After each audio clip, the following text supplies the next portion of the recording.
You think your uncle's fishing stories are wild? Honey, history wrote the book on BS, and it's a bestseller.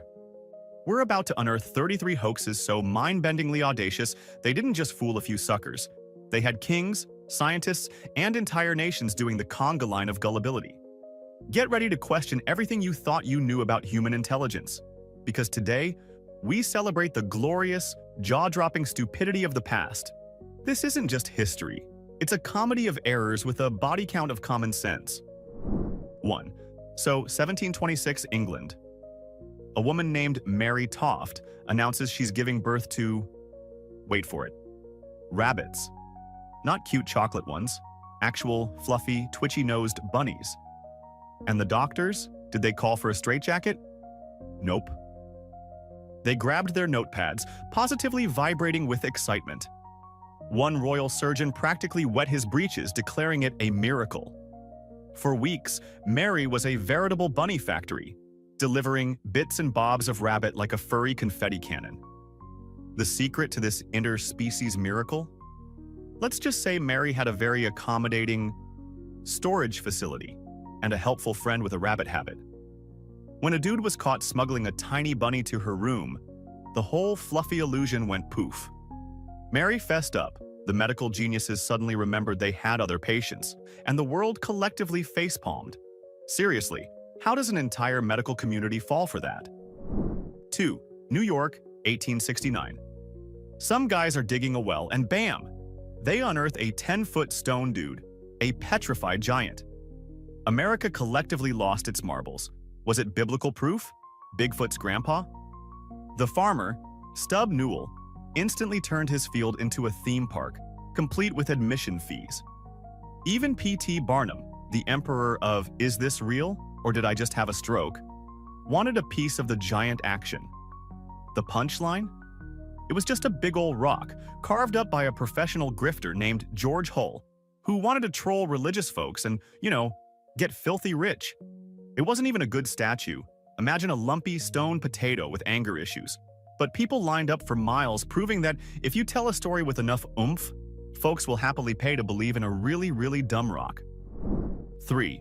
Let's warp to 1835. The New York Sun newspaper decided reality was boring and cranked the fiction dial to 11. They revealed that top astronomer Sir John Herschel had discovered life on the moon. And not just like space moss. We're talking bat-winged humanoids, unicorns prancing near sapphire temples, and beavers who were apparently master builders with a penchant for lunar real estate. The articles, supposedly legit science, spoiler, they weren't, were dripping with such insane detail, people swallowed it whole. The Sun's sales went stratospheric. Rival papers, choking on their own journalistic integrity, started reprinting the lunar looniness. Meanwhile, poor Herschel, actually in South Africa minding his own cosmic business, was probably wondering why everyone suddenly thought he was besties with moonbats. The Sun just shrugged, having already won the 19th century clickbait Olympics. 4. And here comes P.T. Barnum, a man whose motto was basically, why let truth get in the way of a good story, or a pile of cash? In the 1840s, he gave us the Fiji mermaid. Picture a monkey's upper half, Frankenstein onto a fish's tail, then left in an attic to mummify into pure nightmare fuel. That was this scientific wonder. Barnum paraded it as irrefutable proof of merfolk, and the public, bless their naive little hearts, went absolutely bananas. Newspapers shrieked, "Mermaid exists," while more discerning folks probably just wondered why it looked so incredibly, deeply sad. Naturally, it was a total fake, probably stitched together by some bored fisherman with a twisted sense of humor. But it packed houses. People paid. Humanity stared into the abyss, and the abyss had a monkey head and smelled faintly of desperation and old fish. 5. England, 1917. Two young cousins, Elsie and Francis, went, "Hey world, fairies are real, and we've got selfies to prove it." The photos showed them chilling with tiny winged beings that bore an uncanny resemblance to poorly cut out magazine pictures propped up with pins. But details, schmeetails. The world, including Sir Arthur Conan Doyle, yes, the dude who invented Sherlock freaking Holmes, fell for it hook, line, and sinker. Doyle, a huge fan of all things spooky, basically became their PR manager. For decades, these Cottingley fairies were the X-Files of their day. It wasn't until the cousins were practically fossils themselves that they finally spilled the beans. Yeah, it was cardboard. Our bad. Doyle, probably still arguing with their ghosts about the authenticity. Sometimes you just really want to believe in glittery little people, even if they're clearly 2D. 6. Meet John Keeley, a Philadelphia charmer from the late 1800s, who announced he'd built a machine that ran on, well, magic basically. He called it the Keeley motor, powered by etheric vibrations, and other words he definitely just made up. Investors, presumably after sniffing too much of that ether, threw cash at him like he was giving away free puppies. His demonstrations were pure spectacle, machines whirring, things floating, all without any visible power source. The trick? His lab was a Rube Goldberg contraption of hidden pipes, secret air compressors, and probably a very tired hamster on a wheel. Ask to see the guts? Heavens no! You'll upset the cosmic mojo, he'd cry. After he croaked, they found his miracle engine was just a very expensive, very elaborate con. The only thing he perpetually generated was pure, unadulterated bullshit. 7. October 30th, 1938. Orson Welles and his radio gang decided to give America a collective heart attack. They adapted H.G. Wells's War of the Worlds as a series of breaking news alerts. Martians in New Jersey, heat rays frying everything, utter pandemonium. For anyone who missed the intro saying, "Hey, this is just a play, folks," it was the actual, literal end of the world. People reportedly hit the road, overloaded phone lines begging for help, and probably made some very questionable deals with their maker. While some say the mass panic was exaggerated by newspapers who loved a good scare as much as Wells did, there's no denying it sent a shockwave of terror across the nation. It proved radio could make you believe your doom was imminent, even if it was just some actors having a laugh in a studio. And we complain about fake news now? Adorable. 8. In 1912, an amateur fossil dude, Charles Dawson, found the Piltdown Man in England. The Holy Grail. The missing link. It had a big humanish brain and an apish jaw. Just what British science ordered to prove they were the cradle of humanity. For 40 glorious years, this guy was the rock star of evolution. Textbooks swooned, museums preened. The only teeny, tiny, insignificant issue? It was a total, utter, balls-to-the-wall fake.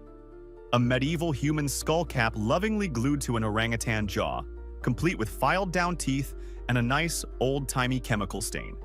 It took until 1953 for science to catch up and go, "Wait a damn minute, this jaw really likes bananas." Piltdown Man. Proving that if you want to believe something badly enough, you'll happily ignore the primate screaming in the room. 9. Picture this. 1817, rural England. A mysterious woman stumbles into town, babbling in a language no one understands, dressed like she just escaped a very confusing costume party. She declares herself Princess Caribou from the exotic, unheard-of island of Javasu, snatched by pirates. The local high society, probably bored out of their skulls, ate it up with a silver spoon. They feeded her, dressed her, and hung on her every made-up word. For weeks, she was the belle of the bizarre ball. Then, plot twist. Someone recognized her. Mary Wilcox, a cobbler's daughter with a flair for the dramatic and an allergy to boring. She'd invented the whole damn thing. Language, backstory, royal pout. And did they run her out of town? Nope. She became even more famous. A true testament to the power of a good yarn and a whole lot of nerve. 10. Oh, the Louvre. So fancy, so cultured. So gullible? In 1896, they dropped a fortune on a stunning gold tiara, allegedly belonging to some ancient Scythian king named Saitapharnes. It was dripping with gold, covered in epic battle scenes, basically the blingiest headgear of 300 BC. For years, it was the museum's showstopper. Then, some killjoy experts started muttering about suspiciously modern tool marks. The real kicker? A quiet goldsmith from Odessa, Israel Ruchamovsky, eventually raised his hand and said, Um, excuse me, esteemed museum folks? I made that. For a buddy. As a gift. Whoops. He even offered to prove it by remaking a chunk. The Louvre tried to bluff, but yeah, their priceless antique was a brilliant, but very, very recent forgery. The silence in those hallowed halls must have been deafening. 11. Shinichi Fujimura, or God's Hand, as he was dramatically nicknamed in Japan, was an archaeological rock star. For years, this guy had an uncanny knack for discovering incredibly ancient artifacts, pushing back the timeline of Japanese history by hundreds of thousands of years. He'd dramatically pull Stone Age tools from the earth, cameras flashing, academics gasping. What a genius! What intuition! Turns out, his intuition involved him sneaking onto dig sites the night before, burying the artifacts himself, and then finding them the next day with a flourish. He was basically the archaeological equivalent of a magician planting a rabbit in a hat, except his hat was the entire nation's historical record. When a newspaper sting operation caught him red-handed, literally burying his discoveries, his divine reputation crumbled faster than a prehistoric cookie. Japan's oldest artifacts turned out to be as ancient as his shovel. 12. Oh, to have been a fly on the wall for the dreadnought hoax of 1910. A group of mischievous British aristocrats, including a young Virginia Woolf, yes, that Virginia Woolf, decided it would be absolutely hilarious to punk the Royal Navy. So they slapped on some theatrical makeup, donned elaborate robes, and presented themselves as the Emperor of Abyssinia and his entourage.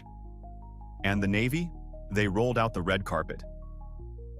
Full honors, a guided tour of their flagship, the HMS Dreadnought, the most powerful warship in the world.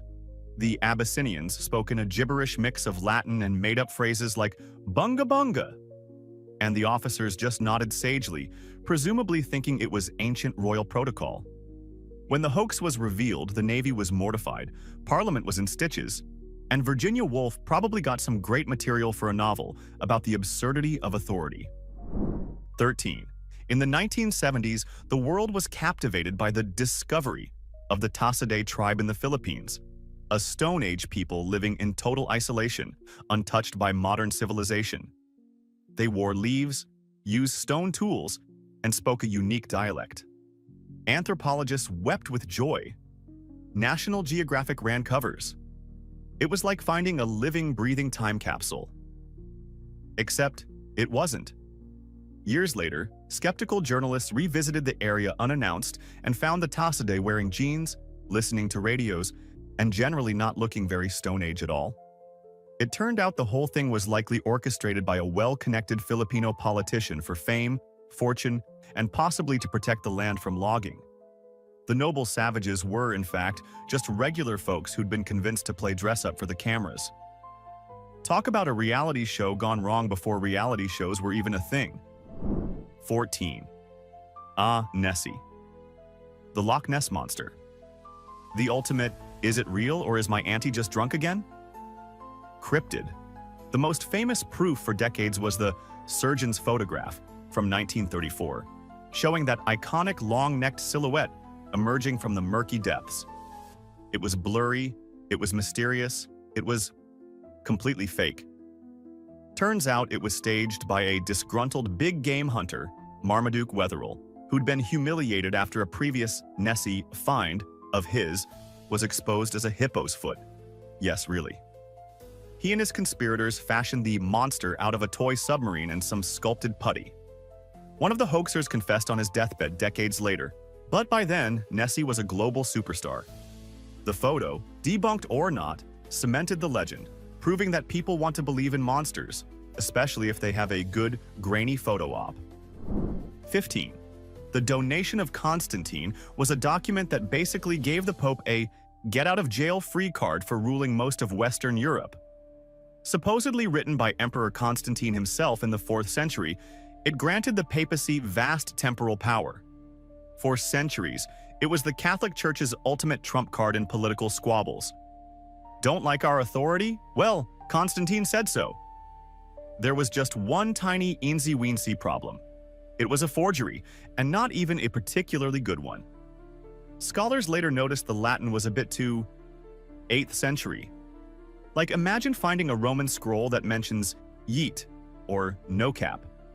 It was so obviously faked by someone centuries later to bolster papal claims.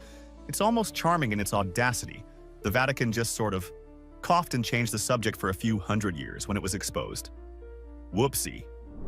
16. Theodore Hook, a 19th century British prankster with way too much time on his hands, made a bet in 1810 that he could make any house in London the most talked about address in a single day. His target, 54 Berners Street. His method, pure, unadulterated chaos. He sent out thousands of letters in various forged names, requesting deliveries, services, and visits. We're talking coachloads of dignitaries, dozens of pianos, cartfuls of coal, wedding cakes, doctors, lawyers, priests, even the Lord Mayor of London himself. The street became a scene of utter pandemonium, completely gridlocked for hours. Hook, meanwhile, watched the glorious bedlam unfold from a rented room across the street, probably cackling into his tea. He won the bet, and also a place in the annals of most epic pranks ever pulled by someone who clearly needed a hobby. 17. William Henry Ireland was a teenage literary forger with dreams bigger than his talent.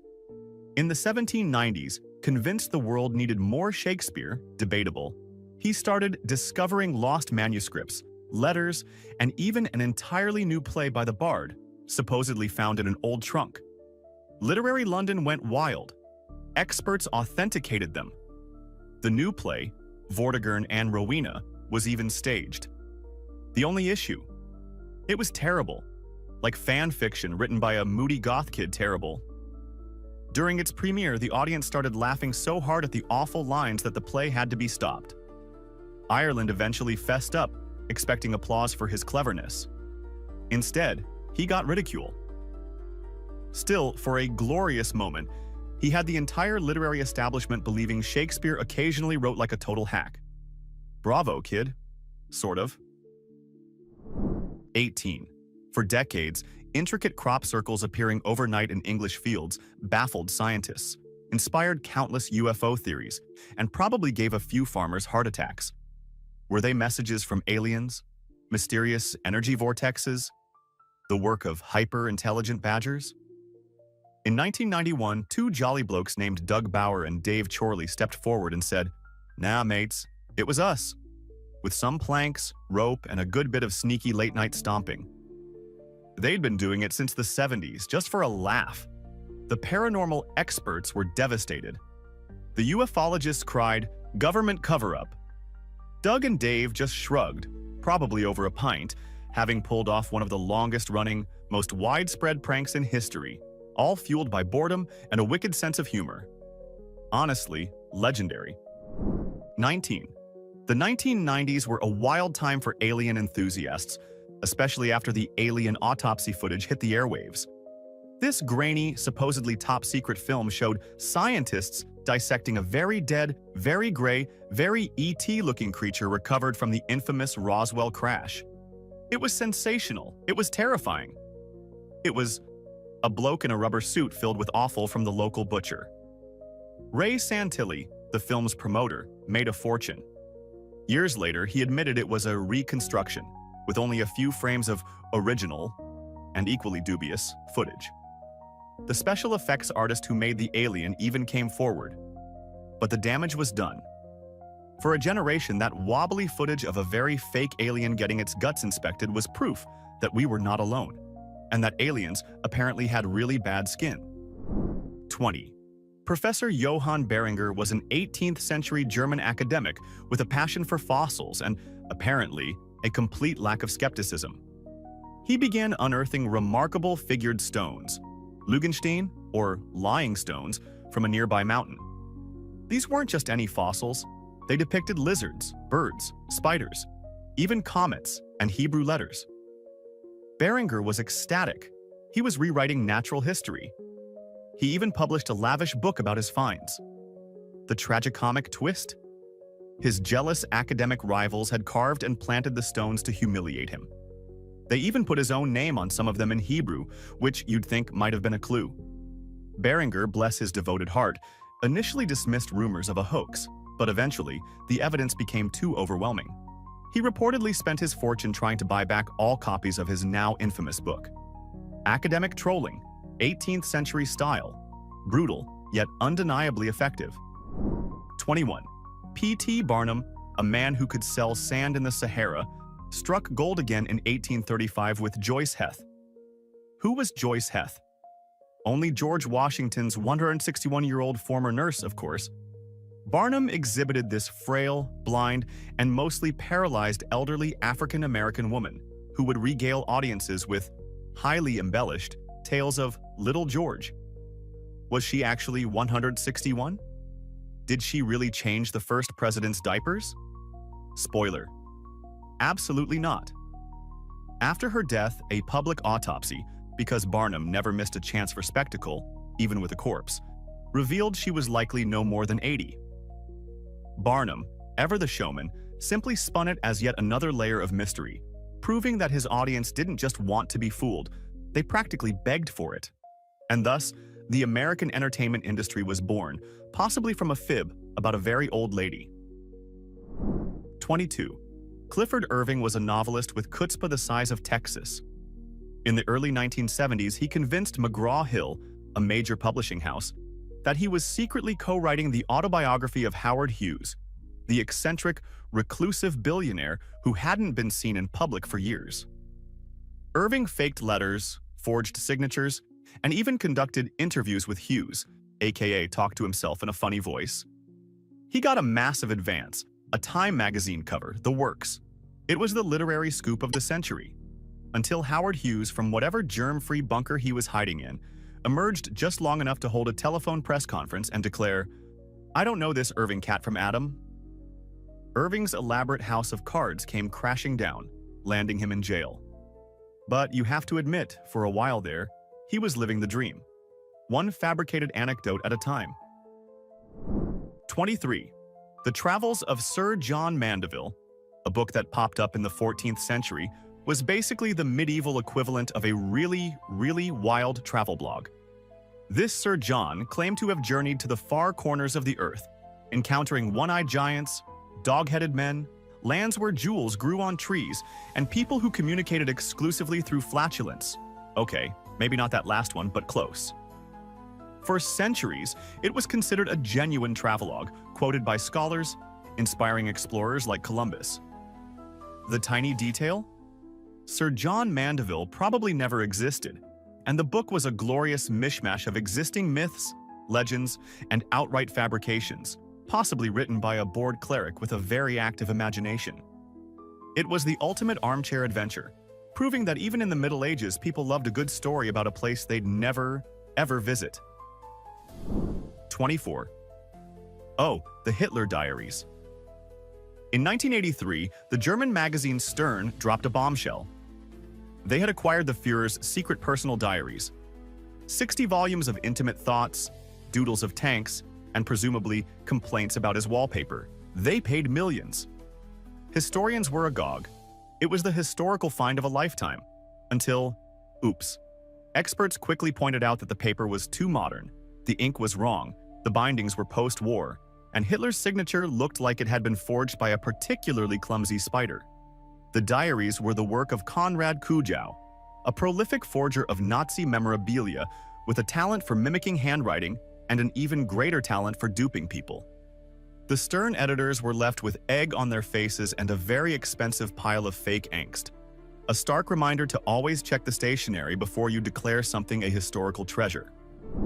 25. Operation Mincemeat during World War II was a hoax so audacious, so brilliantly macabre, it sounds like something out of a spy novel written on a very strong cheese dream. The British needed to convince the Nazis that the Allies were going to invade Greece and Sardinia, not Sicily. Their plan? Get a corpse, dress him up as a Royal Marine officer, chain a briefcase full of fake, top-secret invasion plans to his wrist, and dump him off the coast of Spain where pro-German officials would find him. They even gave Major William Martin a backstory, complete with love letters and overdue bills in his pockets. And it worked. The Nazis bought it hook, line, and sinker, diverting troops away from Sicily.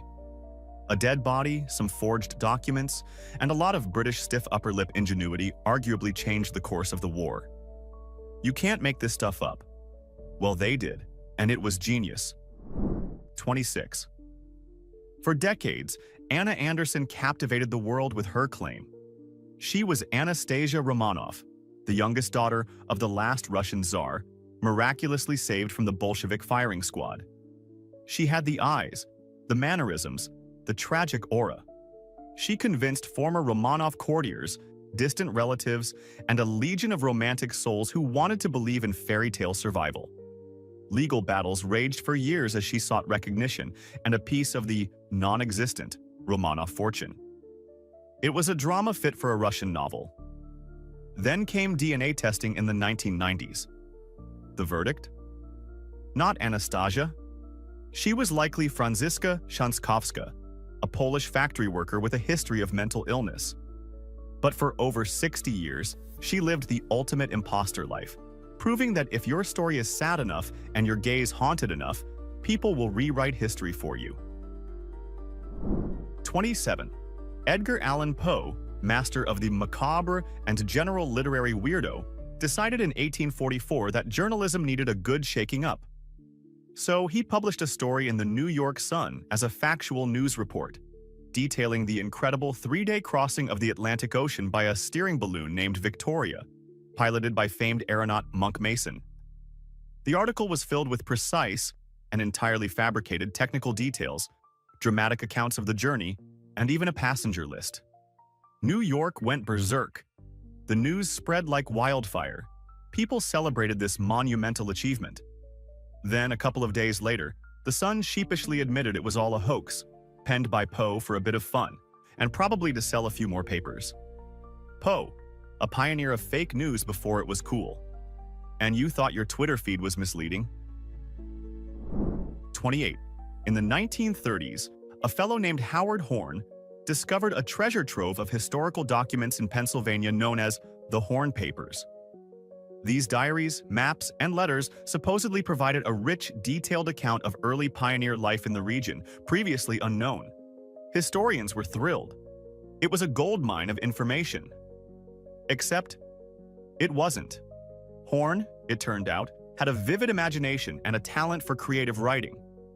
He'd fabricated the entire collection, even discovering the lead box containing them after a dream conveniently told him where to dig. It took years for scholars to meticulously debunk the papers, pointing out anachronisms and inconsistencies. Horn, to his dying day, insisted he was merely a conduit for historical truth, not a forger. Sure, Howard, and I'm the Queen of Sheba. 29. In the 1970s, thousands of bizarre clay figurines were discovered in Acambaro, Mexico. Tiny sculptures of humans riding dinosaurs like medieval knights with T-Rex mounts. Creationists screamed, "See, man lived with dinos." Scientists screamed back, "No." The figures were obviously modern, probably made in someone's backyard pottery class. But that didn't stop fringe theorists from including them in documentaries, books, and arguments on internet forums. If Jurassic Park was real, these people would have sued Spielberg for copyright infringement. 30. Ever heard of the English Mercury? It was long touted as the very first English newspaper, supposedly published in 1588 to report on the defeat of the Spanish Armada. Hot off the presses. Read all about it. Historians cited it. Textbooks included it. What a landmark in journalism. Except, it was as fake as a $3 bill. The entire newspaper was actually a literary hoax concocted in the 18th century by an antiquarian and his mates, probably over a few too many glasses of port. They meticulously crafted it to look and sound authentic, just for a laugh and to fool their fellow academics. It took a surprisingly long time for anyone to notice the suspiciously modern typeface, and the fact that, well, printing just didn't work quite like that in 1588. So, the oldest newspaper was actually just some very clever, very old-school trolling. 31. The Amityville Horror. Oh boy. In 1975, the Lutz family fled their new home in Amityville, New York, after just 28 days claiming it was possessed by demonic forces, green slime oozing from walls, swarms of flies in winter, Spooky Voices, a demonic pig named Jody. The story became a best-selling book and a blockbuster movie franchise. It was terrifying. It was mostly a load of hooey. Investigations and later admissions revealed that many of supernatural events were wildly exaggerated or outright fabricated by the Lutzes, possibly with the help of their lawyer, who saw a gold mine. While a real tragedy, a mass murder, had occurred in the house previously, the subsequent haunting narrative was largely a performance. The real horror? How many millions of dollars were made scaring the pants off people with a story that was more fiction than fact? 32. Friederike Hofe, the seeress of Prevorst, was a 19th century German woman who became a sensation for her supposed supernatural abilities. Confined to her bed by illness, she claimed to commune with spirits, predict the future, see into people's souls, and even speak in a magnetic inner language, composed of bizarre symbols and sounds. Physicians, poets, and philosophers flocked to witness her powers. She'd go into trances, describe visions, and generally put on a good show. Was she a genuine mystic? Or a very imaginative, possibly hysterical woman who knew how to work an audience? While her followers were convinced of her divine connection, modern skeptics suggest a potent cocktail of illness, suggestion, and perhaps a touch of theatricality.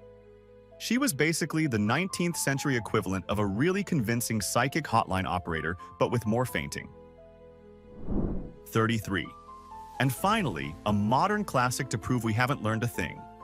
The Pacific Northwest tree octopus. In 1998, a website appeared detailing this amazing, endangered creature, Octopus paxarbalis, an amphibious octopus that lives in the temperate rainforests of Washington state, swinging through trees with its tentacles. The site had photos, clearly photoshopped, scientific information, and urgent calls for conservation. It was created as a media literacy test. And guess what? People fell for it. Hard. Teachers reported students writing impassioned essays to save the poor tree octopus. It became a go-to example of online gullibility, because, let's face it, an octopus in a tree is just plausible enough to be believable if you really want it to be.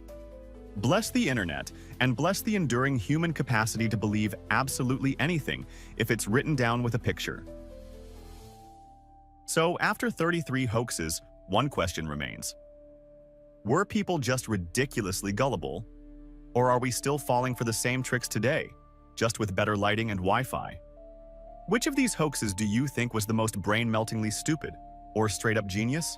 And better yet, what's a modern hoax that you think future historians will laugh at the same way we're laughing now? Drop your wildest answers in the comments. I'm reading all of them.